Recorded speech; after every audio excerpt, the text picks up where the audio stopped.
পাহাড় এখন মৃত্যুর উপত্যকা। প্রায় প্রতিদিনই মৃত্যুর খবর আসে কোনো না কোনো পাড়ায়। সারি সারি লাশ আর কান্নার রোল, বুক চাপড়ানো আহাজারি। আজ এখানে তো কাল ওখানে। কেউ বা চাঁদা দিতে না পেরে প্রাণ হারায়, আবার কেউ চাঁদা তুলতে গিয়ে। আবার কখনো এক পক্ষ অবলীলায় হত্যা করছে অন্য পক্ষকে। এই ক্রমধারা চলছে তো চলছেই, বছর ধরে যুগ যুগ ধরে, এক ধরনের রাজনীতির নামে।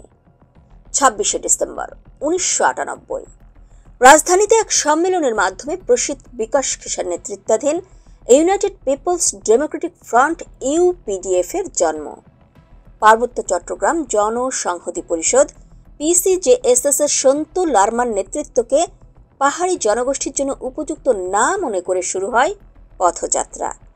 20 বছরের পথ চলার পর 2017 সালের নভেম্বরে ইউপিডিএফ এর নেতৃত্বকে আবার চ্যালেঞ্জ করে বসে তাদেরই একটি অংশ। গঠন করে ইউপিডিএফ গণতান্ত্রিক।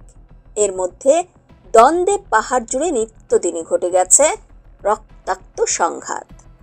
2024 সালের 5 আগস্টের পর 6 আগস্ট ইউপিডিএফ রাঙামাটির শহরের রাজপথ দখলের জন্য হাজার হাজার কর্মী নিয়ে হাজির হয়। তাদের দাবি ছিল সব হত্যার বিচার ও রাজবন্দীদের মুক্তি। কিন্তু সন্তু লারমার পিসিজেএসএস এর হাজার হাজার কর্মী তাদের প্রতিহত করে। প্রশ্ন জাগা স্বাভাবিক, পাহাড়ি অববাহিকায় ইউপিডিএফ আর পিসিজেএসএস এর এই রাজনৈতিক বিবাদ, তা মূলত কিসের জন্য? আসলেই কি পাহাড়ি গণমানুষের মুক্তি তাদের লক্ষ্য? তাই যদি হয়, তাহলে ঐক্যের রাজনীতি তারা না করে বারবার দল ভেঙে বিভক্ত হয়ে কিসের উদ্দেশ্য সফল করছে? ইউপিডিএফ পর্যটন নগরী সাজেকে প্রভাব বিস্তারের জন্য মাঝে মধ্যেই বিপরীত দলের সঙ্গে সংঘর্ষে জড়িয়ে শক্তি প্রদর্শন করে প্রভাব বিস্তার। এ নিয়েও প্রশ্ন রয়েছে বিস্তর। গত 24শে ফেব্রুয়ারি সাজেকে যে অগ্নিকাণ্ড হয়, তাতে 150টির বেশি রিসোর্ট পুড়ে যায়। এর পেছনেও রিসোর্ট মালিকরা সেই 10 লাখ টাকার চাঁদা দাবিকে কারণ মনে করা হয় ইউপিডিএফকে চাঁদা না দেওয়ার কারণে পরিকল্পিতভাবে এই অগ্নিকাণ্ড। শুধু তাই নয়, মোবাইল অপারেটর রবির কাছে ইউপিডিএফ এককালীন 5 কোটি এবং প্রতি মাসে 34 লাখ টাকা দাবি করে। না পেয়ে 21টি মোবাইল টাওয়ারের ব্যাটারি ও জেনারেটর পুড়িয়ে দিয়ে সেবা বাধাগ্রস্ত করা হয়। অপহরণ করা হয় টাওয়ারের এক শ্রমিককে। এসবই করা হয় চাঁদাবাজির পরিধিকে প্রসারিত করার লক্ষ্যে। ইউপিডিএফ নিজেদের শক্তি বৃদ্ধির জন্য এই চাঁদার টাকায় পার্শ্ববর্তী দেশ থেকে ভারী অস্ত্র কিনছে। সম্প্রতি মিজোরাম ও ত্রিপুরায় ইউপিডিএফ এর বেশ কয়েকজন কালেক্টর অত্যাধুনিক আগ্নেয়াস্ত্র AK-47 সহ বিপুল পরিমাণ গোলাবারুদ নিয়ে সেখানকার বিএসএফ ও পুলিশের হাতে আটক হওয়ার পর ইউপিডিএফ এর অস্ত্র সংগ্রহের বিষয়টি সামনে আসে। শুধু তাই নয়, গত মার্চের 27 তারিখে ইউপিডিএফ এর আস্তানায় অভিযান চালিয়ে বিপুল পরিমাণ অস্ত্র ও সরঞ্জাম জব্দ করে সেনাবাহিনী।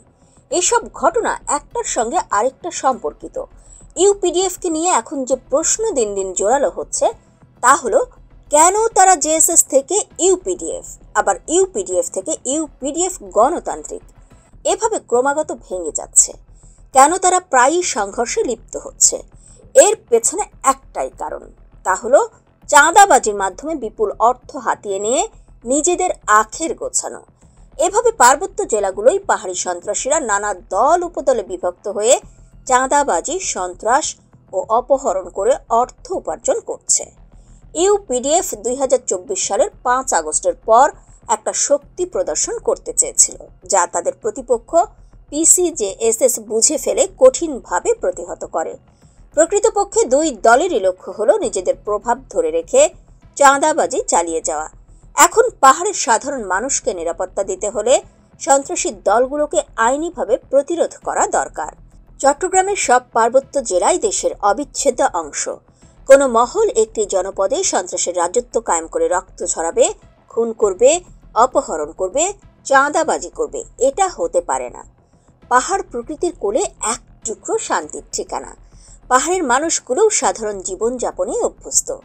এসব নিরীহ মানুষের মাঝে যারা অপেক্ষাকৃত উর্বর মস্তিষ্কের, তারাই রাতারাতি বিপুল অর্থের মালিক বনে যেতে এই সন্ত্রাসের পথ বেছে নিচ্ছে।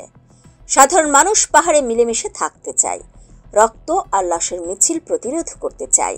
তাই সন্ত্রাস চাঁদাবাজি দমনে রাষ্ট্রকে এগিয়ে আসতে হবে, দায়ীদের চিহ্নিত করে শক্ত আইনি ব্যবস্থা নিতে হবে। তাহলে হয়তো চাঁদাবাজি করে ইউপিডিএফ এর অস্ত্র কেনা ও অর্থ উপার্জনের জঘন্য প্রক্রিয়ার কবলে পড়ে অকালে জীবন দিতে হবে না নিরীহ কোনো মানুষকে।